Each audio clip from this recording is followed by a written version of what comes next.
Hello दोस्तों, मैं धनंजय गुप्ता आपका स्वागत करता हूं आज एक नई वीडियो में। आज के इस वीडियो की हमारी टॉपिक है हावर प्रक्रम। ये टॉपिक आपके एग्जाम के लिए बहुत ही इम्पोर्टेंट है, इसलिए मैं आपको सजेस्ट करूंगा कि आज के इस वीडियो को आप लास्ट तक जरूर देखें ताकि इस टॉपिक में आपको कोई कंफ्यूजन न रहे। तो चलिए अब बिना समय गंवाए आज की इस वीडियो को स्टार्ट करते हैं। जब नाइट्रोजन तथा हाइड्रोजन का मिश्रण एक संबंधी 3 के अनुपात में 700 केल्विन तथा 200 एटीएम दाब पर आयरन उत्प्रेरक एवं मोलिब्डेनम वर्धक की उपस्थिति में गर्म किया जाता है तो अमोनिया बनती है। इसे अमोनिया निर्माण का हावर प्रक्रम कहते हैं। बात को थोड़ा और क्लियर करते हैं हम इसकी अभिक्रिया द्वारा। तो देखिए, हावर प्रक्रम में हम नाइट्रोजन और हाइड्रोजन की अभिक्रिया कराकर अमोनिया प्राप्त करते हैं। यह अभिक्रिया एक ऊष्माक्षेपी अभिक्रिया है। देखिए, इसलिए मैंने यहाँ पर प्लस हीट लिख दिया है और साथ साथ यह एक उत्क्रमणीय अभिक्रिया है। तो ये दो बात आपको ध्यान रखनी है। आप देख सकते हैं कि जब हम यहाँ पे नाइट्रोजन अणु और हाइड्रोजन अणु को लेंगे तो यहाँ पे 2 नाइट्रोजन परमाणु हो जाएंगे और 2 नाइट्रोजन परमाणु को संतुलित करने के लिए यहाँ पे हमने 2 अमोनिया लिखा है। अब जब हमने यहाँ पे 2 अमोनिया बनाया है तो हाइड्रोजन परमाणुओं की संख्या 6 हो गई है, जिसको संतुलित करने के लिए यहाँ पर हमने 3s2 लिखा है। यानी कि हावर प्रक्रम में जो नाइट्रोजन और हाइड्रोजन का अनुपात होता है वो 1:3 का होता है। ये आपको अलग से याद नहीं करना है। जब आप इस अभिक्रिया को संतुलित करेंगे तो ऑटोमेटिक आपको ये अनुपात मिल जाएगा कि नाइट्रोजन और हाइड्रोजन का अनुपात 1:3 का है। जो हावर प्रक्रम है यह अमोनिया निर्माण की औद्योगिक विधि है। आप जानते हैं कि औद्योगिक विधि में उत्पाद हम अधिक से अधिक प्राप्त करते हैं। तो यहाँ पर अमोनिया की अधिक मात्रा प्राप्त करने के लिए हम उत्प्रेरक और उत्प्रेरक वर्धक का उपयोग करते हैं। यहाँ पर आयरन उत्प्रेरक है और मोलिब्डेनम यहाँ पर उत्प्रेरक वर्धक है। और साथ ही अमोनिया की अधिक मात्रा को प्राप्त करने के लिए अनुकूल ताप जो होता है वो लगभग 700 केल्विन और दाब जो होता है 200 एटीएम होता है।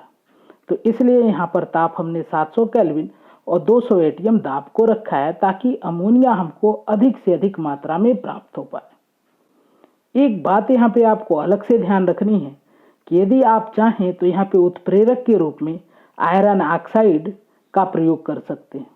जब उत्प्रेरक के रूप में आप आयरन ऑक्साइड का प्रयोग करेंगे तो उत्प्रेरक वर्धक के रूप में आप यूज करेंगे Al2O3 प्लस K2O का। इसलिए देखिए, मैंने यहाँ पे ब्रैकेट में लिख दिया है कि आप चाहें तो आयरन उत्प्रेरक एवं मोलिब्डेनम वर्धक का प्रयोग करें या Fe2O3 उत्प्रेरक एवं Al2O3 प्लस K2O वर्धक का यूज करें। उम्मीद है कि ये बातें आपको समझ में आ गई हैं। तो चलिए आगे हम पढ़ते हैं अमोनिया की अच्छी मात्रा प्राप्त करने की अनुकूल परिस्थितियां। अभी आपने हावर प्रक्रम का ये अभिक्रिया देखा। आप देख रहे हैं कि यह एक उत्क्रमणीय अभिक्रिया है और साथ साथ ऊष्माक्षेपी अभिक्रिया है। आपने क्लास 11th में पढ़ा था कि उत्क्रमणीय अभिक्रिया पर हम एक सिद्धांत अप्लाई करते हैं जिसको हम कहते हैं ला-सातेलिए का सिद्धांत। और ला-सातेलिए सिद्धांत के अनुसार किसी उत्क्रमणीय अभिक्रिया में जब हम तापमान बढ़ाते हैं तो अभिक्रिया का साम्य उस दिशा में विस्थापित होता है जिधर ऊष्मा का अवशोषण हो रहा हो। तो यदि उस उत्क्रमणीय अभिक्रिया में हम तापमान को बढ़ाएंगे तो अभिक्रिया का साम्य जो होगा वो इधर की तरफ यानी कि अभिक्रियक की तरफ विस्थापित होगा। कहने का अर्थ यह है कि जो अमोनिया होगी वो टूटकर नाइट्रोजन और हाइड्रोजन में परिवर्तित होने लगेगी, क्योंकि जो साम्य है वो अभिक्रियक की तरफ विस्थापित हो रहा है। क्लियर है? अब अभिक्रियक की तरफ ही क्यों विस्थापित हो रहा है? क्योंकि आप देखें इधर की तरफ तो ऊष्मा उत्पन्न हो रही है। अगर ये अभिक्रिया इस दिशा में बढ़े तो ये ऊष्मा खर्च होने लगेगी और जब तापमान हम बढ़ाएंगे तो अभिक्रिया का साम्य उस दिशा में विस्थापित होगा जिधर उसके प्रभाव को समाप्त किया जा सके, या फिर आप कहें जिधर ऊष्मा का अवशोषण हो। तो इधर तो ऊष्मा उत्पन्न हो रही है इस दिशा की बात करेंगे तो ऊष्मा अवशोषित हो रही है, तो इसलिए अमोनिया टूटकर नाइट्रोजन और हाइड्रोजन बनने लगेगी। तो इस अभिक्रिया में वैसे तो हमको रखना चाहिए था बहुत निम्न ताप, फिर भी हमने यहाँ पे रखा है 700 केल्विन। इसका कारण क्या है ये आगे आपको समझाते हैं। पहले थोड़ी सी बात यहाँ पर हम लिखते हैं। अभी हमने पढ़ा कि लासातेलिए, जिसको इंग्लिश में हम कहेंगे ली चैटलियर के सिद्धांत के अनुसार इस अभिक्रिया में निम्न ताप और उच्च दाब रखकर अमोनिया का उत्पादन बढ़ाया जा सकता है। दाब की अभी बात नहीं की है हमने, थोड़ा सा दाब को समझते हैं। तो लासातेलिए नियम के अनुसार यदि किसी उत्क्रमणीय अभिक्रिया में दाब को बढ़ाया जाए तो अभिक्रिया का साम्य उस दिशा में विस्थापित होता है जिधर दाब कम हो। तो दाब कम होने का अर्थ क्या है कि जिधर गैस के मोल की संख्या कम हो। आप देखें यहाँ पर अभिक्रियक की तरफ 3 मोल हाइड्रोजन और 1 मोल नाइट्रोजन, यानी कि कुल मिलाकर 4 मोल गैस हैं, और उत्पाद की तरफ केवल 2 मोल गैस हैं। तो यदि इस अभिक्रिया में दाब हम बढ़ाएंगे तो अभिक्रिया का साम्य उत्पाद की तरफ विस्थापित होगा, अर्थात उत्पाद के निर्माण की दर बढ़ जाएगी। बात क्लियर है? क्यों? क्योंकि इधर गैस के मोल कम है, अर्थात दाब भी कम होगा। आप जानते हैं गैस की मात्रा जब कम होगी तो दाब ऑटोमेटिक कम होगा। क्लियर है? तो यही बात यहाँ पे लिखा गया है। लासातेलिए सिद्धांत के अनुसार इस क्रिया में निम्न ताप और उच्च दाब रखकर अमोनिया का उत्पादन बढ़ाया जा सकता है, और इसलिए यहाँ पर उच्च दाब रखा गया है। लेकिन फिर यहाँ पे निम्न ताप क्यों नहीं रखा गया है? तो इसका कारण है निम्न ताप पर नाइट्रोजन अक्रिय होती है। तो निम्न ताप यदि हम रख देंगे तो नाइट्रोजन क्रिया ही नहीं कर पाएगी, इसलिए यहाँ पर हम अनुकूल ताप रखते हैं। अतः निम्न ताप की बजाय ताप लगभग 700 केल्विन रखते हैं, जो अभिक्रिया के लिए अनुकूल है। आप इसको इस तरह से ध्यान रख सकते हैं कि इस अभिक्रिया के लिए 700 केल्विन एक प्रकार से सक्रियण ऊर्जा है, क्योंकि इसी ताप पर नाइट्रोजन अभिक्रिया कर पाएगा, इससे कम ताप पर नाइट्रोजन अभिक्रिया ही नहीं कर पाएगा। उम्मीद है बात आपको क्लियर हो गई होगी। तो वैसे तो हमने निम्न ताप ही रखा है, लेकिन इससे निम्न ताप रखेंगे तो नाइट्रोजन अक्रिय व्यवहार करने लगेगी। तो इससे ज़्यादा नहीं हम रखेंगे, लेकिन फिर भी हमको 700 केल्विन ताप रखना होगा, क्योंकि इसी ताप पर नाइट्रोजन क्रिया कर पाएगी। तो उम्मीद है बात आपको क्लियर हो गई है कि क्यों यहाँ पर हमने 700 केल्विन ताप रखा है और 200 एटीएम दाब रखा है। तो जो 200 एटीएम दाब है यह भी अभिक्रिया के लिए अनुकूल दाब है। इससे अधिक दाब रखने पर भी हम देखते हैं अभिक्रिया धीरे होने लगती है, और कम दाब रखने पर भी अभिक्रिया स्लो हो जाएगी, क्योंकि लासातेलिए नियम का पालन नहीं हो पाएगा यहाँ पर। तो उम्मीद है कि ये दोनों पॉइंट आपको क्लियर हो गए हैं। अब यदि हम बात करें इस अभिक्रिया में उत्प्रेरक और वर्धक की, तो ताप और दाब की अनुकूल परिस्थितियों के साथ उत्प्रेरक तथा वर्धक अमोनिया के उत्पादन को और अधिक बढ़ा देते हैं। तो इसलिए यहाँ पर उत्प्रेरक और वर्धक का प्रयोग किया गया, ताकि अमोनिया की मात्रा हमको और अधिक मात्रा में प्राप्त हो सके। तो उम्मीद है कि ये परिस्थितियां आपको समझ में आ गई होंगी। अब हम समझते हैं यहाँ पर कि जो अमोनिया बनेगा उसको हम एकत्रित कैसे करेंगे, उसका संग्रह कैसे करेंगे। तो अभी आपने ये वाली अभिक्रिया देखी। इस अभिक्रिया में जो अमोनिया बनती है इसकी कुछ न कुछ मात्रा तो जरूर अपघटित होकर नाइट्रोजन और हाइड्रोजन बनाएगी, यानी कि जो उत्पाद हमको मिलेगा वो एक गैसीय मिश्रण होगा, जिसमें अमोनिया गैस, नाइट्रोजन गैस और हाइड्रोजन गैस, ये तीनों गैस उपस्थित होंगी। तो संग्रह करने में हम कुछ इस प्रकार से संग्रह करेंगे कि हमको शुद्ध अमोनिया प्राप्त हो जाए, जिसके लिए 2 तरीके हमारे पास हैं, जल में घोलकर और दूसरा होता है द्रवित करके। तो हम क्या करते हैं, जो उत्पाद हमको मिल रहा है वो एक गैसीय मिश्रण मिल रहा है, जो अमोनिया, नाइट्रोजन और हाइड्रोजन का मिश्रण है, उसको हम जल में घोलते हैं। जब जल में घोलेंगे तो अमोनिया की जो विलेयता जल में है वो बहुत अधिक है।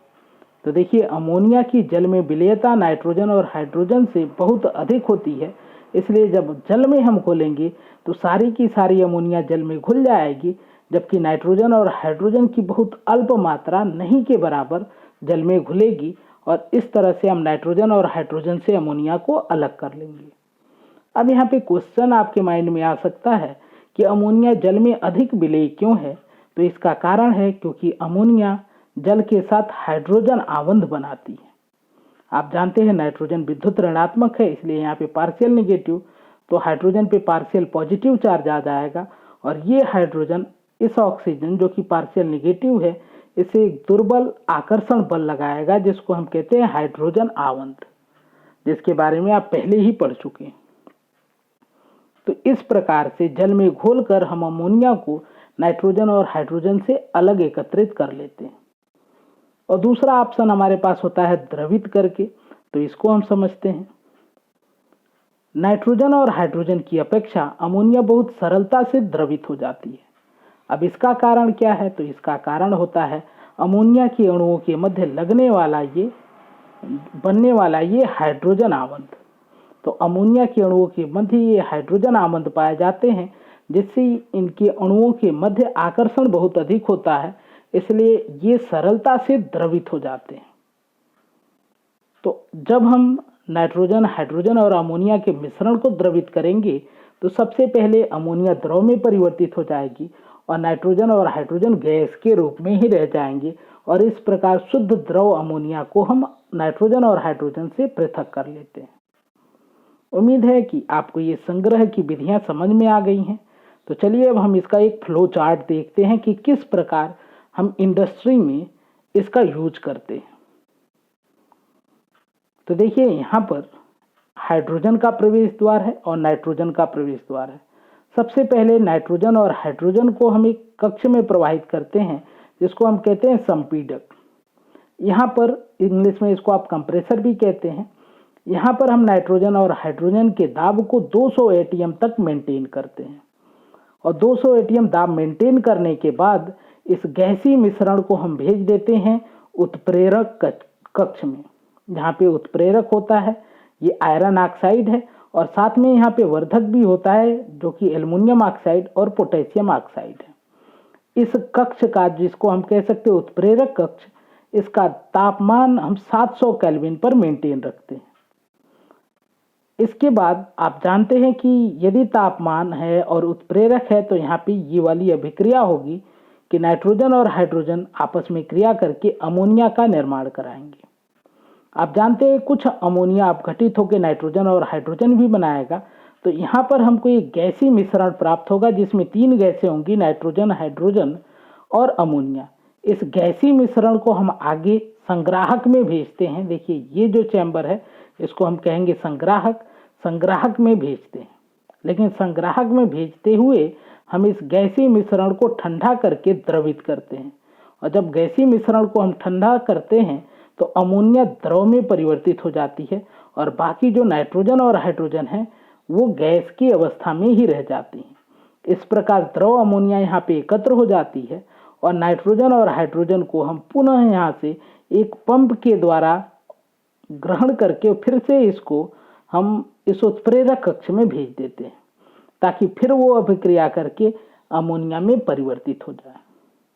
आप जानते हैं यहाँ पे उत्प्रेरक हम आयरन ऑक्साइड को रख सकते हैं या फिर हम चाहें तो उत्प्रेरक कक्ष में आयरन और मोलिब्डेनम का प्रयोग कर सकते हैं। यहाँ पे आयरन उत्प्रेरक हो जाएगा और मोलिब्डेनम उत्प्रेरक वर्धक हो जाएगा। तो ये एक साधारण सा फ्लो चार्ट है जिसको आप समझ सकते हैं बहुत आसानी से और याद रख सकते हैं। तो दोस्तों ये थी आज की वीडियो। उम्मीद है आज की वीडियो आपको पसंद आएगी। यदि वीडियो पसंद आती है तो वीडियो को लाइक करें, अपने दोस्तों के साथ शेयर करें, हमारे इस चैनल को सब्सक्राइब करके बेल आइकन को प्रेस कर लें। वीडियो से संबंधित अपने विचार को कमेंट बॉक्स में जरूर लिखें। आज की वीडियो देखने के लिए आपका धन्यवाद। मिलते हैं आपसे इस चैप्टर की अगली वीडियो में।